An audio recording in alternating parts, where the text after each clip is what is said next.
I'm still kind of nervous of this Flash movie, just because it's like the only thing that keeps playing in my mind is that James Gunn said that he watched it and it was one of the greatest superhero movies of all time. But do you think that he only said it for the fact of he works for DC? He needs to make sure DC still makes money at the end of the day. Because if this movie flops, it's going to be harder for him to get his movies funded. I wouldn't say so. I mean, his movies alone have had a good track record. Mm-hmm. I think he's just said what he has to say or says what he honestly thinks. Do you think it's going to be the greatest superhero movie of all time? I don't think it'll be the greatest, but I do think it'll be a pretty damn good movie.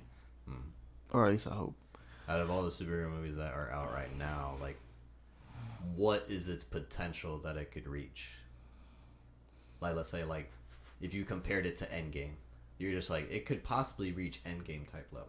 Even though that's really stretching it. It's just an example. No, I just think because it's a clutter of a lot of things. It's a lot of things going on in this movie, even though it's a Flash movie, but it's a Flashpoint movie. So it's kind of got me stuck. I hope it's better than the recent DC movies we've seen. Yeah, DC's track record has already been kind of, well, we know. Yeah. But let's go ahead and watch this.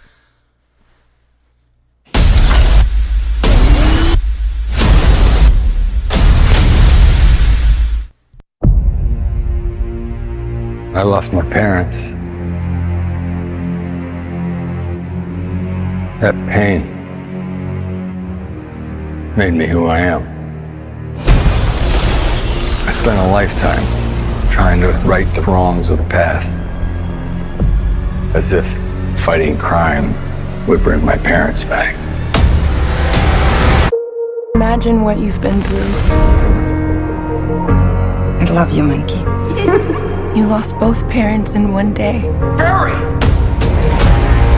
Call 911 now! I went back in time to save my parents. But instead, I completely broke the universe. You know what this is? What we do. We're not going to be able to fix this. No! Nobody dies!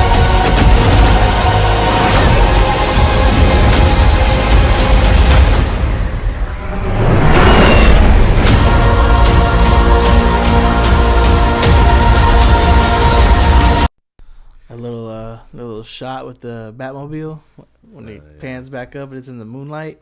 That shit was fire. It was fire. But there is like a lot going on in this movie. Yeah. It's kind of really hard to tell like what you could expect to happen. I mean, it's based off of Flashpoint, the Flashpoint paradox. Yeah. And for this, I feel like it has the potential to do a really good job, and I think fans and critics would love it, minus all the political stuff behind this. But I do feel like they also showed too much. Yeah, like I feel like Michael Keaton should have been. I mean, even though the behind the scenes stuff was posted way before the movie, even had a trailer, but I think they should have saved his introduction for the audience to experience in the theaters. Yeah.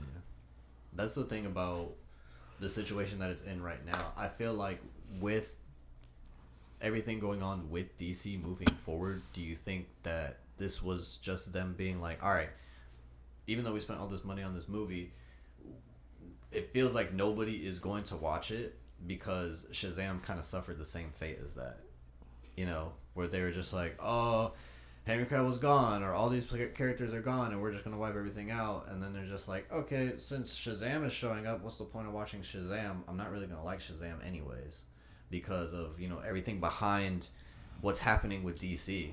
Yeah. So do you think with the Flash movie, they're just like, we still want you guys to see the Flash movie. We spent like $250 million over it. Pretty much. So here's what we have in the movie. At least be somewhat interested to go see it. Yeah, and I mean, I think they're gonna treat this like it would in the comics or even in the animated series, where like the Flashpoint storyline kind of resets the universe and creates basically a new one. Yeah. That would be the smart thing to do, because we do have other films coming out. We have Blue Beetle.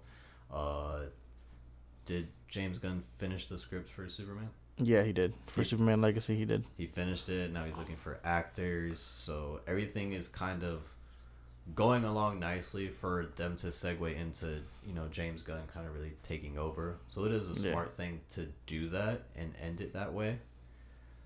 But also, it's a great way to reset something that should have been done right the first time. Yeah. With the DC universe. And it kind of disappoints me because DC has a lot of fun characters and has like really great stories behind these characters. And me personally, I think a lot of DC's backstory for a lot of these characters are better than a lot of Marvel characters, in my opinion. Yeah. But for this, I'm hoping it lives up to the hype, because I'll be honest, I haven't really been convinced of Ezra Miller's Flash, and it's not because of the outside, news. It's just I really haven't, it really hasn't shown me much besides like 1 or 2 scenes in the Justice League, Zack Snyder's Justice League, and that's really all he's been in. Mm-hmm. That's the only time we can really see what he can display in that type of universe, which sucks, because the Josh Whedon Justice League, I don't even think he threw one punch. Yeah. I didn't think he threw one punch, but then in Zack Snyder's, it shows him like, oh, this is how useful he actually can be and how he was supposed to be. Right. And now we get this Flash movie right here, which is possibly his last Flash movie. We don't know yet. I don't know. I feel like they could do Flash a lot better, in my opinion. Of course, we haven't seen this movie yet, so I can't really judge beforehand. So, I mean, it looks good. Flash is my 3rd favorite hero, so that's why I'm a little bothered by the direction that they've taken the Flash lately, and I hate his suit. I fucking hate his suit so much. You know what's also weird is like all of them. I've hated all of his suits. All of his suits and everything he's appeared in is just like, the Ezra Miller Flash. I didn't like. I liked the bodysuit style of the Zack Snyder one for like his first suit, I guess, because it was like built with like rocket material or something like that to withstand his to withstand the heat that he creates or the friction. So I just didn't like the cowl. I guess the cowl was kind of weird, but then again, the older cowl looks better than the newer cowl, because the newer cowl in this one, it looks really weird to me. It's a little wonky. Yeah, and he's got goggles for some reason, or lenses. Actually, he's got lenses on his. Yeah, that's a little awkward. It looks weird. To me, I don't think he needs sunglasses. And then they showed alternate Barry's suit when they were running with Supergirl. One that had the thick. Yeah, because it was Keaton's Batman, but like painted, I guess, painted red. I think that looked really ugly, goofy as hell. It looks goofy, but I feel like with the live action Flash, I'm just not fond of his suits at all. No, none of them really appeal to me. I guess the Flashpoint. Oh, technically this is what it's called. This is what it's about. It's Flashpoint. This one looks somewhat more appealing. It's just the first suit that I saw him in. It just gave me too much Power Ranger vibes. Which one? I think it was the Josh Whedon one. Right. Okay. Yeah. It gave me Power Ranger looking vibes. It did from I was gonna say live action Power Rangers, but the reboot Power Rangers. No, the reboot one on Netflix. The one with Dacre Montgomery and the one in 2017. Yeah. That it did look like that a lot. It looked like his for sure. That's the part that kind of messed me up. But to close it out, on a scale from 1 to 10, how good do you think this film could be? I think it could be a good 8 in my opinion. 10. Yeah. I'm gonna go with 7, just for the fact of since we saw so much, people would just be bored of it and kind of look at it as like an okay film. I feel like what's really gonna carry the movie though is just Batman. Oh, for sure. I mean, you got Ben Affleck back, and you got Adam West. I mean, I was about to say Adam West. Michael Keaton's Batman. So I feel like they're just gonna carry the movie. Yeah, that's true. But another thing, because we haven't seen a lot of Batman. We haven't seen a lot of him at all. I mean, he's so for them to have Affleck back and then to have him in this, you know, the people are going to be anticipating seeing him again. It's the same thing as if they were to bring back Cavill, you know. That is true.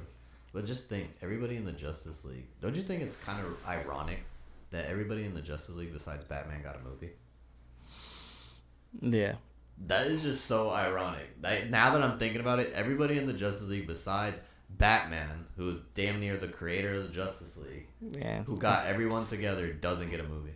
And Cyborg too. I think he was supposed to have a movie too, Cyborg. Yeah, he was supposed to. It was supposed to come out in 2024. I think I remember seeing something about that. And then Green Lantern was supposed. I think it had a release date at some point. Yeah, there was so much stuff. But as far as like Cyborg, we knew for obvious reasons why he wasn't going to get one because they had a later date for him. But Batfleck doesn't get one. You don't think he should have got one right after Man of Steel? He should have got one right after fucking Batman vs Superman. Yeah, definitely. It would have been... the way they showcased him in that movie, yeah, he should have either had one before or after. Exactly. So...